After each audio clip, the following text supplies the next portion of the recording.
Virtual reality gaming ইন্ডাস্ট্রিতে অনেকেই এই প্রযুক্তির সঙ্গে পরিচিত, কিন্তু এর সম্ভাবনা তার চেয়েও অনেক বেশি। এনজিও এবং ডাক্তাররা মানুষের মধ্যে সহমর্মিতা বা এমপ্যাথি জাগিয়ে তুলতে ক্রমশ এর শক্তি কাজে লাগাচ্ছেন। কিন্তু এটি আসলে কিভাবে কাজ করে আর তা কতটা সফল, এই বিষয়টি নিয়ে শিফটের আজকের পর্ব। ভিআর হেডসেট প্রথমে বাজারে আসে 90-এর দশকে এবং তা নিয়ে ব্যাপক হইচই পড়ে, কিন্তু বিক্রি ছিল কম, কারণ বেশিরভাগ মানুষের কাছে এটি ছিল খুবই ব্যয়বহুল। 2010-এর দশকের মাঝামাঝি পর্যন্ত অবস্থা এমনই ছিল। এরপর দাম কমতে থাকে। 360 ডিগ্রি ভিডিওর মতো উন্নত প্রযুক্তির কারণে যারা গেমার নন তাদের কাছেও ভিআর আকর্ষণীয় হয়ে ওঠে। বিশ্বজুড়ে এখন 3 কোটিরও বেশি ভিআর হেডসেট ব্যবহার হচ্ছে। মিডিয়া এখন ভিআরকে এমভিতে মেশিন বা সহমর্মিতার যন্ত্র হিসেবে অভিহিত করছে। কিন্তু এমপ্যাথি বা সহমর্মিতা কি? সহজ কথায় এটি হলো অন্যের অনুভূতি, চিন্তা এবং অভিজ্ঞতার প্রতি সংবেদনশীল হওয়া। ওয়েস্টার্ন মুভিতে যখন কোনো কাউবয়কে তার ঘোড়া ছেড়ে যেতে হয়, তখন আপনারও যাতে খারাপ লাগে। মনোবিজ্ঞানী এবং স্নায়ুবিজ্ঞানীদের ডেটা অনুযায়ী টিভির তুলনায় ভিআর মানুষের মধ্যে অনেক বেশি শক্তিশালী আবেগ তৈরি করে। সাহায্যকারী এবং পরিবেশ সংরক্ষণে কাজ করা সংস্থাগুলো এই প্রযুক্তি ব্যবহার করছে, যাতে কোনো বিষয়ের সাথে মানুষের ঘনিষ্ঠতা তৈরি করা যায় বা তাদের উদ্বুদ্ধ করা যায়। হ্যাবিটেট এক্সআর-এর কথাই ধরুন। কল্পনা করুন এই অভিজ্ঞতা আপনি বনের মধ্যে নয়, বরং হেডসেটের মাধ্যমে পাচ্ছেন। South African company habitat XR VR এবং হলোগ্রামের মতো এক্সটেন্ডেড রিয়েলিটির মাধ্যমে মানুষকে প্রকৃতির সঙ্গে যুক্ত করতে কাজ করছে। অনেক প্রতিষ্ঠান এবং শিল্পী গোষ্ঠী পরিবেশ রক্ষায় অনুপ্রাণিত করার জন্য এই প্রযুক্তি ব্যবহার করছে। এক্সআর প্রযুক্তি মানুষকে সহানুভূতিশীল হতে সহায়তা করে, কারণ এটি তাদেরকে গল্পের ভেতরে নিয়ে এসে সক্রিয় অংশগ্রহণের সুযোগ করে দেয়। মানুষের মন শারীরিকভাবে সেখানে থাকা এবং ভার্চুয়ালি সেখানে থাকার মধ্যে পার্থক্য করতে পারে না। সাম্প্রতিক গবেষণায় দেখা গেছে যে এই অভিজ্ঞতা সহানুভূতি বৃদ্ধিতেও অন্যান্য মাধ্যমের তুলনায় আরও বেশি সহায়ক হতে পারে। তবে এর সীমাবদ্ধতা আছে। এটা বোঝা অত্যন্ত জরুরি যে শুধু হেডসেট পরলেই সহমর্মিতা তৈরি হয় না।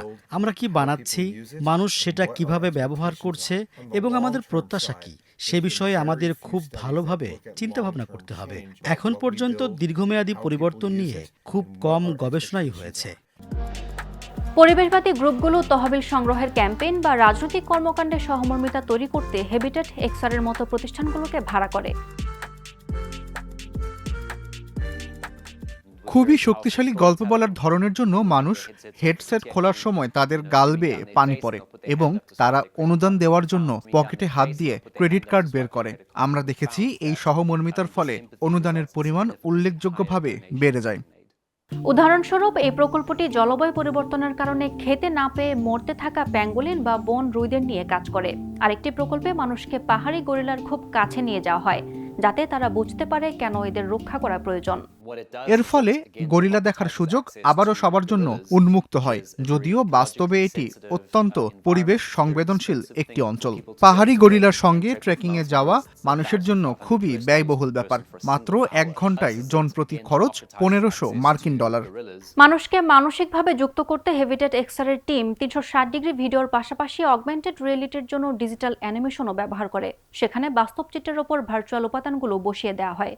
ব্যবহারকারীরা তাদের ঘরে বসেই চারপাশে প্রাণী এবং তাদের বাসস্থান জীবন্ত হয়ে উঠতে দেখেন।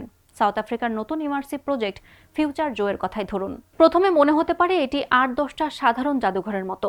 তারপর আপনি একটি ভিআর হেডসেট পরলেন। কিছু বুঝে ওঠার আগেই আপনি হলোগ্রামের সঙ্গে ভাব জমাচ্ছেন, সাফানা সম্পর্কে জানছেন। শিশু কিংবা বয়স্ক যারা ডিজিটাল প্রকৃতির স্বাদ নিতে চান, তাদের সবার জন্যই দারুণ এক অভিজ্ঞতা এটি। তাদের আশা এই আবেগ পরিবেশের জন্য কাজের স্পৃহা যোগাবে।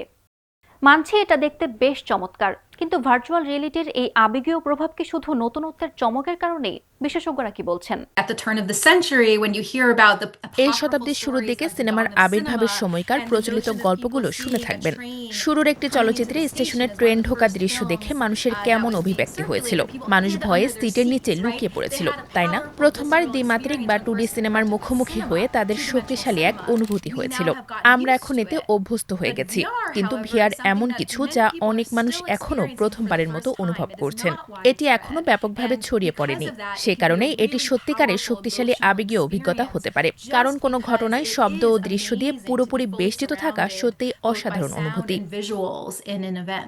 ভিআর মানুষকে আটকে রাখে এবং রাজনৈতিক সংগঠনগুলো তা জানে।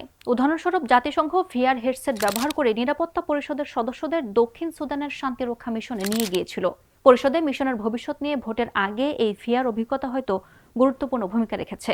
চলুন দক্ষিণ সুদানে একজন পশুপালক ও তার গবাদি পশুগুলোকে দেখি। দেখুন শান্তিরক্ষীরা কিভাবে তার পশুদের চিকিৎসা করছে, সবই ভার্চুয়াল রিয়েলিটিতে। দর্শকদের খুব কাছে নিয়ে আসার জন্য জাতিসংঘ এই ভিআর অভিজ্ঞতা তৈরি করেছে। দশকব্যাপী গৃহযুদ্ধের পর 2011 সালে সুদান থেকে স্বাধীনতা লাভ করে দক্ষিণ সুদান। তারপর থেকে সেখানে শান্তিরক্ষীরা মোতায়েন রয়েছে। 2025 সালের ফেব্রুয়ারিতে নিরাপত্তা পরিষদের সদস্যরা প্রথমবারের মতো নিউ ইয়র্ক থেকে দক্ষিণ সুদানের সঙ্গে সম্পৃক্ত হন এবং তাদের কাজ খুব কাছ থেকে দেখেন। মিশনের প্রতি সহমর্মিতা ও বোঝাপড়া তৈরি এবং কেন তা অব্যাহত রাখা উচিত তা তুলে ধরাই ছিল এর মূল লক্ষ্য। দেশব্যাপী তাদের ঘুরিয়ে দেখানো হয়। এর মধ্যে ছিল ভয়াবহ বন্যাপ্লাবিত এলাকা, যেখানে শান্তিরক্ষীরা একটি বাঁধ নির্মাণ ও রক্ষণাবেক্ষণ করছে। জাতিসংঘের একটি আশ্রয় কেন্দ্র যেখানে 40,000-এরও বেশি বাস্তুচ্যুত মানুষ আশ্রয় নিয়েছে। একটি স্কুল যেখানে শান্তিরক্ষীরা শিক্ষক হিসেবে কাজ করছে। শান্তিরক্ষীরা আসলে কি করে, ভিআর তার একটি বাস্তব অনুভূতি দেয়, যা আলোচনা এবং গদবাঁধা প্রেজেন্টেশনের ভিড়ে অনেক সময় হারিয়ে যায়। পরিষদের সদস্যদের এই সম্পৃক্ততার কারণে শান্তিরক্ষা প্রকল্পের প্রতি তাদের সহানুভূতির মাত্রা ছিল আগের চেয়ে অনেক বেশি। নিউ ইয়র্কের জাতিসংঘের সদর দপ্তরে গেলে যে কেউ এই অভিজ্ঞতা নিতে পারেন। গল্প বলার এই ধরনটা আমার খুব ভালো লেগেছে। আলোচনা কেমন হয়, কথোপকথন কেমন হয়, এসব কিছুর মধ্যে ডুবে থাকার বিষয়টা আমার খুব ভালো লেগেছে। সেই জায়গায় উপস্থিত থাকলে কেমন হবে তা আপনি আরো ভালো করে চিন্তা করতে পারবেন। এটি আপনাকে এমনভাবে অন্য জায়গায় নিয়ে যায় যা টেলিভিশন বা অন্য প্রচলিত মাধ্যমগুলো পারে না। সাধারণ মানুষের জন্য এটি একটি অভিনব দৃষ্টিভঙ্গি, কিন্তু নিরাপত্তা পরিষদের জন্য এটি গুরুত্বপূর্ণ সিদ্ধান্ত গ্রহণ প্রক্রিয়ার অংশ।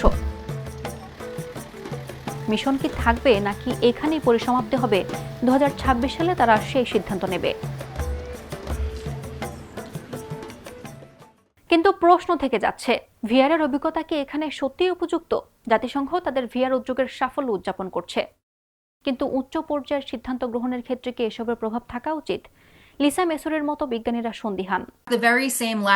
যেসব গবেষণায় তাদের প্রাথমিক ভিআর পরীক্ষাগুলোতে ইতিবাচক সামাজিক ফলাফলের কথা বলেছিল, তারাই আবার দেখিয়েছে যে এটি পক্ষপাত ও স্টেরিওটাইপও বাড়িয়ে তুলতে পারে। কোনো প্রযুক্তি যখন ভালো ফল দিচ্ছে বলে মনে হয়, তখন এটাও বুঝতে হবে যে এর নেতিবাচক দিকও থাকতে পারে।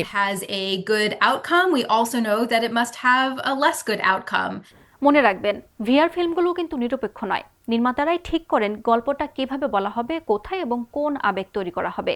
কিন্তু ভিআর আমাদের সিদ্ধান্তকে বাস্তবে কতটা প্রভাবিত করতে পারে? অধ্যাপক জেরেমি বেইলেনসন এবং তার দল তা খুঁজে বের করতে পরীক্ষা চালাচ্ছেন। স্ট্যানফোর্ডে গবেষকরা একটি জটিল সামাজিক ইস্যু নিয়ে তৈরি শক্তিশালী ভিআর প্রকল্পে অংশগ্রহণকারীদের প্রতিক্রিয়া পর্যবেক্ষণ করছেন। গৃহহীন মানুষের সংখ্যা বাড়ছে। বিশ্বজুড়ে নেতারা যখন সমাধান খুঁজতে হিমশিম খাচ্ছেন, তখন জনমনে হতাশা বাড়ছে। তখন মনোবিজ্ঞানের অধ্যাপক জেরেমি বেইলেনসন এই জটিল সমস্যাটি গভীরভাবে বোঝানোর জন্য ভার্চুয়াল রিয়েলিটির দিকে ঝুঁকছেন। ক্যালিফোর্নিয়ায় স্ট্যানফোর্ডের ভার্চুয়াল হিউম্যান ইন্টারাকশন ল্যাবে তিনি তৈরি করেছেন ইমার্সিভ অভিজ্ঞতা বিকামিং হোমলেস। এই অভিজ্ঞতাটি দেখায় কিভাবে মানুষ পরিস্থিতির চাপে রাস্তায় এসে দাঁড়ায়, দর্শকদের তাদের স্থানে দাঁড় করিয়ে গল্পগুলোকে মানবিক করে তোলে এবং সহানুভূতি জাগাতে চেষ্টা করে। যখন আমরা ভিআর দেখি এবং একে অন্যান্য মাধ্যমের সঙ্গে তুলনা করি, যেমন ভিডিও দেখা, কেস স্টাডি পড়া, বাস্তব জগতের রোল প্লে করা, তখন আমরা যে বিষয়টি পাই তা হলো ভিআর মানুষের আচরণে পরিবর্তন আনে এবং মনোভাবেও পরিবর্তন ঘটায়, আর তা অন্য যে কোনো কিছুর তুলনায় কার্যকরী, যার উদ্দেশ্য হলো আপনাকে অন্য মানুষের সম্পর্কে ভাবতে উৎসাহিত করা। এই প্রক্রিয়ায় একজন বর্ণনাকারী অংশগ্রহণকারীদের বিভিন্ন পরিস্থিতির সঙ্গে যুক্ত করেন, যেমন হঠাৎ কেউ চাকরি হারিয়ে ভাড়া মেটানোর জন্য ব্যক্তিগত জিনিসপত্র বিক্রি করছেন, পাবলিক বাসে আশ্রয় খুঁজছেন এমন। ভিআর এবং সহমর্মিতার দীর্ঘমেয়াদী প্রভাব নিয়ে গবেষণা সীমিত, কিন্তু বেইলেনসনের ছাত্র ফার্নান্দা হেরেরার মতো গবেষকদের প্রাথমিক ফলাফল বেশ আশাব্যঞ্জক। ফার্নান্দার গবেষণায় দেখা গেছে যে অংশগ্রহণকারীদের আচরণে দীর্ঘমেয়াদী পরিবর্তন ঘটে, যেমন গৃহহীন মানুষদের সম্পর্কে লিখতে গিয়ে কিভাবে আলোচনা করেন, কোন ধরনের ক্রিয়া বা বিশেষণ ব্যবহার করেন যা তাদের আরও মানবিক উপস্থাপন করে? একই সঙ্গে স্বেচ্ছাসেবামূলক কাজে অংশগ্রহণের ইচ্ছার মতো অন্যান্য আচরণগত সূচকেও ইতিবাচক পরিবর্তন লক্ষ্য করা গেছে। বর্ণবাদ ও বয়সভিত্তিক বৈষম্য নিয়ে ভিআর গবেষণাতেও একই ধরনের ফলাফল পাওয়া গেছে। আমাদের সম্পর্কের ধরন নতুন করে তৈরির জন্য ভিআর আসলে একটি টুল হিসেবে কাজ করতে পারে। ধরা যাক কোনো ভিআর অভিজ্ঞতা আমাদের সত্যিই নাড়া দিল, তার মানে কি আমরা আসলেই গৃহহীনদের জন্য বা প্রকৃতি সংরক্ষণের জন্য কাজ করতে বেরিয়ে পড়ব? এমনটা ঘটার উদাহরণ আছে, কিন্তু সাধারণত এই ব্যবধান ঘোচাতে সুনির্দিষ্ট পদক্ষেপের প্রয়োজন। আপনাকে একটি কার্ড দেওয়া হয় যেখানে লেখা থাকে আপনি কোথায় স্বেচ্ছাসেবী হিসেবে সময় দিতে পারেন বা অর্থ দান করতে পারেন। আশা করা হয় যে তীব্র আবেগ হয়তো আপনাকে সেই জড়তা কাটাতে সাহায্য করবে, যা অবদান রাখার ক্ষেত্রে বাধা হয়ে দাঁড়ায়। মানুষকে এই জটিল সামাজিক সমস্যাগুলোতে যুক্ত করার বৃহত্তর প্রক্রিয়ার এটি একটি ধাপ মাত্র। এই কোম্পানিগুলোর অনেকেরই অভিজ্ঞতা পরবর্তী কার্যক্রম থাকে।